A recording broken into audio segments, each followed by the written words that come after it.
एक bank manager उसके साथ उसकी पत्नी रहा करती है और फिर यहाँ पे उसकी पत्नी दूध वाले से करने लगती है इश्कबाजी।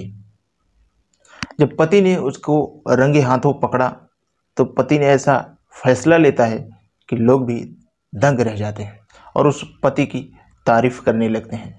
दोस्तों, आखिर क्या हुआ था इस घटना में, पूरी सच्चाई जानने के लिए वीडियो में बने रहें। तो नमस्कार दोस्तों, मैं जेपी पाल भोजपुरिया, उत्तर प्रदेश जिला जौनपुर से।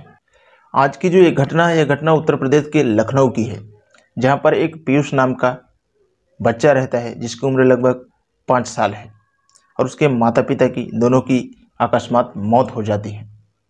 और उसके माता पिता की जब मौत हो जाती है तो घर में कोई नहीं रहता है। पीयूष के मामा और मामी हैं, वो उसको अपने घर लेके जाते हैं, अपने बच्चे की तरह उसकी परवरिश करने लगते हैं। पीयूष जब बड़ा होता है तो उसका एडमिशन स्कूल में करवाते हैं और पीयूष लगभग 8वीं में पढ़ रहा था। यहाँ पे जो पीयूष का स्वभाव था वो थोड़ा सा हटके था लोगों से। एक बार क्या होता है, स्कूल के अंदर उसकी लड़ाई होती है किसी दोस्त से। तो लड़ाई तो होती है, लेकिन अंत में पीयूष अपने उस दोस्त से माफ़ी मांगता है और कहता है कि मेरी गलती है तो मुझे माफ़ कर दो। उसकी पढ़ाई जो थी 12वीं तक अब पूरी हो जाती है। उसके बाद में आगे की पढ़ाई करने के लिए वो इलाहाबाद में चला जाता है, वहाँ पर कोचिंग करने लगता है बैंकिंग की तैयारी करने के लिए।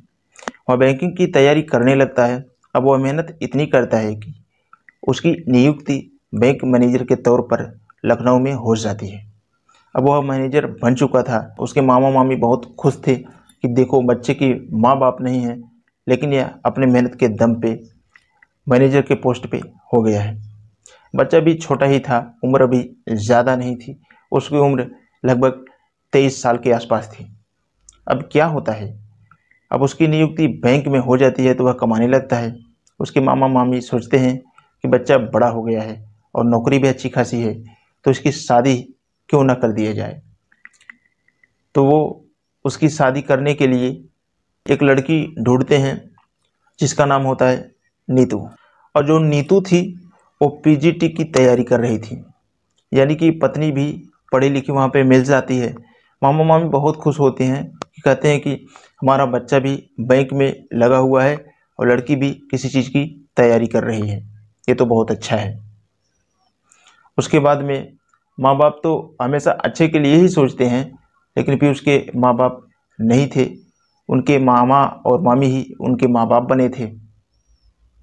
अब शादी की चर्चा होती है उसके घर वालों से और इन दोनों की मुलाकात करवा दी जाती है। मुलाकात में दोनों को दोनों पसंद कर लेते हैं, फिर धूमधाम से उन दोनों की शादी कर दी जाती है। शादी होने के बाद अब जो नीतू होती है वह मामी मामा के पास रहती है, क्योंकि पीयूष छोटे से ही अपने मामी और मामा के साथ रह चुका था।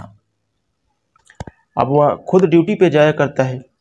अब यहाँ पे नीतू अकेली रहती है तो उसको रहा नहीं जाता। वो अपने पति पीयूष से कहती है कि मुझे भी अपने साथ लेके चलो, हमें यहाँ पे अच्छा नहीं लग रहा है। तो वह कहता है कि नहीं, ऐसा नहीं करेंगे। तो पीयूष एक बार तो उसके बात को इनकार कर देता है, लेकिन जब बार बार नीतू कहती है तो पीयूष कहता है कि चलो ठीक है, मैं मामा और मामी से पूछ लेता हूँ। पीयूष पूछने के लिए जाता है, कहता है कि जो नीतू है वो मेरे साथ जाना चाहती है लखनऊ। तो मामा कहते हैं कि ठीक है, कोई बात नहीं, आप लेके जाओ उसको।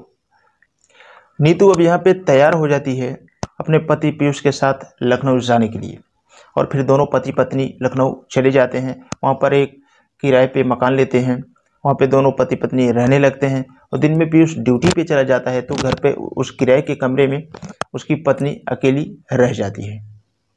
अब दोस्तों, यहाँ पे क्या होता है, टर्निंग पॉइंट यहीं से कहानी का है। जैसे तैसे दिन गुजर रहा था। अब उसका मन जो भी करता वो घर पे रह के खाती और अकेले ही घर पे रहती। कभी कभी वो दूध भी मंगवा के अच्छी अच्छी पूड़ी पकवान भी बनाती थी। तो वो दूध जब पैकेट वाला मंगवाती थी तो जो उसका पति था एक दिन उसको मना कर देता है, बोलता है कि पैकेट वाला दूध अच्छा नहीं होता है, हम तुम्हें डेयरी वाला दूध रोज़ डेली जो लेके आके घर पे पहुंचाएगा मैं उसी को कह देता हूं। तो दोस्तों, कहानी का मोड़ बस यहीं पे शुरू होता है। तो क्या काम करता है कि एक दूध वाले से बात करता है जिसका नाम होता है उमेश। लगभग उसकी उम्र 28 साल के आसपास थी। उसको कहता है कि हमारे घर पे दूध दे के जाना है रोज़ डेली सुबह में। अब वह रोज़ सुबह में आता है, दूध दे के चला जाता है। जब वो आता था तब तक इसका आदमी ड्यूटी पे चला गया होता है। उसके बाद में दरवाज़ा खटखटाता है और मालकिन को दूध दे देता था। अब ऐसे ये सिलसिला लगातार कुछ दिन तक बीतता है। एक दिन क्या होता है, जो पीयूष था वो ड्यूटी पे अपने गया था और जो दूध वाला था वह दूध देने के लिए उसके घर पे जाता है। जो नीतू होती है दूध लेने के लिए आती है। नीचे जैसे ही भगोने को रखती है तो उसका पल्लू जो है सरक जाता है। जब उसका पल्लू सरकता है, उमेश की नज़र उसके बदन पे जाता है और जैसे ही इसका नज़र बदन पे जाता है फिर इसके दिमाग में खटक शुरू हो जाता है और वह कहता है कि भाभी जी मुझे प्यास लगी हुई है, थोड़ा पानी पिला दो। तो नीतू पानी लेने के लिए जाती है और पानी वो पीता है। उसके बाद में थोड़ा खड़ा होकर के बातें करने लगता है। अब जो नीतू थी उसको भी अच्छा लग रहा था क्योंकि उसकी उम्र और इसकी भी उम्र लगभग बराबर ही थी। अब ये थोड़ा बहुत बात करता है, उसके बाद में उस दिन तो ये चला जाता है। फिर दूसरे दिन जब आता है, दूसरे दिन जब आके दरवाजे पे दस्तक देता है, दरवाज़ा खटखटाता है तो भाभी नहा रही होती है। बोलती है भाभी और दूध लेके जाओ।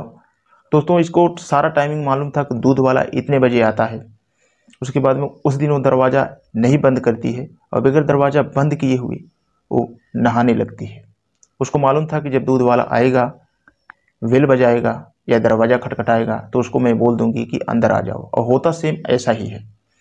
अब वो नहा रही होती है, उसके बाद में उसी टाइम पे दूध वाला आ जाता है। जैसे ही वो आता है, दरवाज़ा खटखटाता है तो भाभी बोलती है कि अभी मैं नहा रही हूँ, एक काम करो अंदर ही आ जाओ, आप दूध दे दो। उसके बाद में वो अंदर चला जाता है और दूध देता है।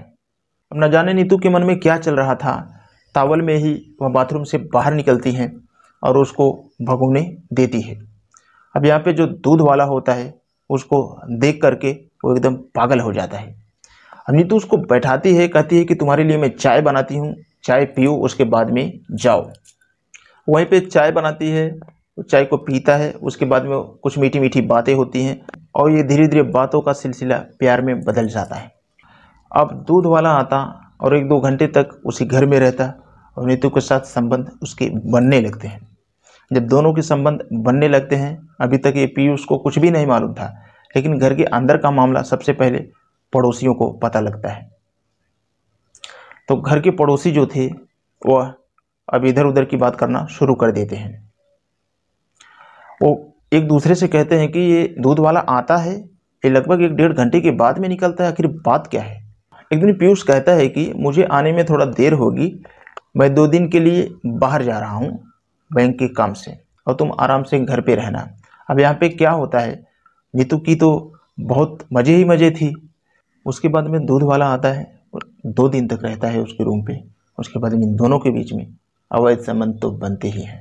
उसके बाद में पड़ोसियों को मालूम चलता है, वो सोचते हैं कि ये तो पहले दिन में तो आता ही था, लेकिन अब रात में भी आने लगा। अब ये बर्बरता की सारी हदें पार कर चुका था।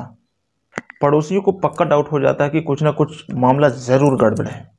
जैसे ही पड़ोसियों को पीयूष मिलता है, उसके बाद में पड़ोसी लोग उसके आदमी से सारी कहानी बता देते हैं कि जो ये दूध वाला है, तुम्हारी पत्नी का इससे अवैध संबंध चल रहा है।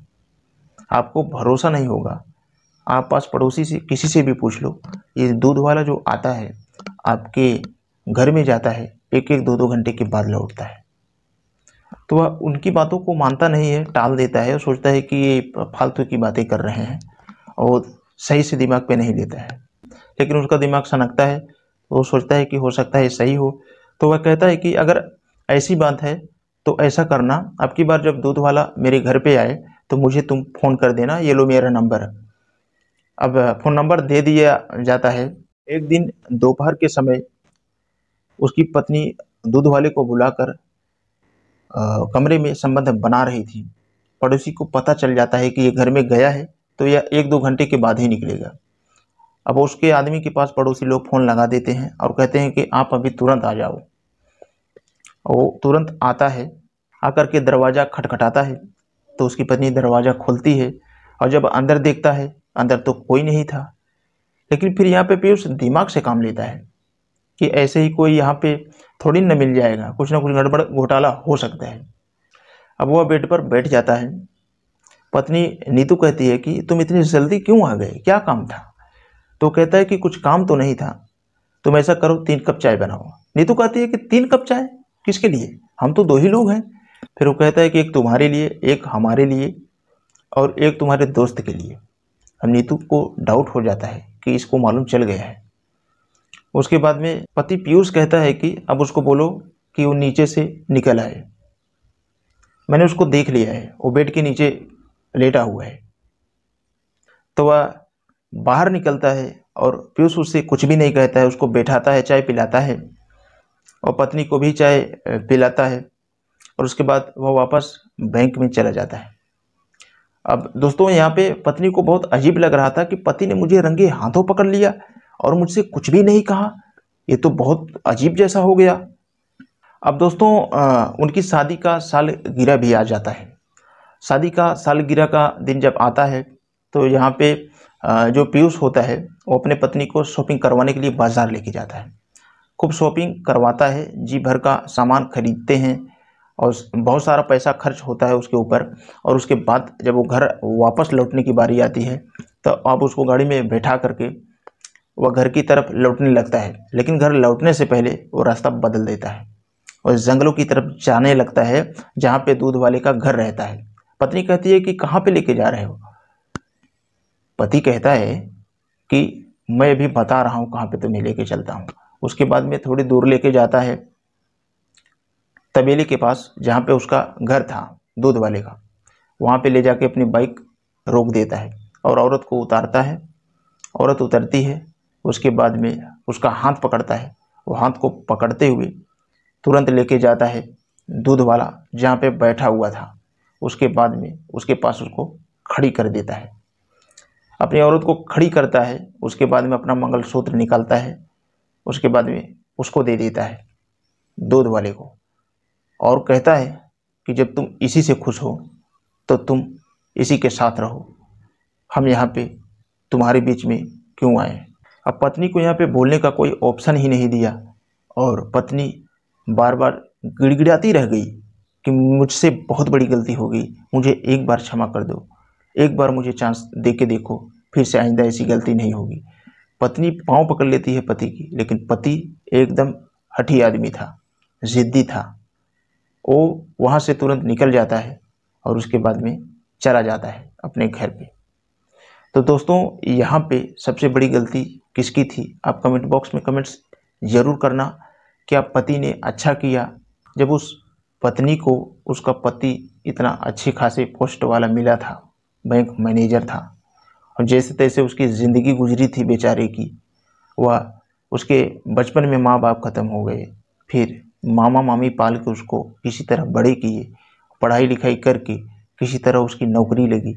उसके बाद में उसकी शादी विवाह हुआ, तो जो शादी विवाह हुआ वो औरत इतनी धोखेबाज निकल गई। तो इस कहानी के बारे में आपका क्या कहना है? कमेंट बॉक्स में कमेंट्स ज़रूर देना।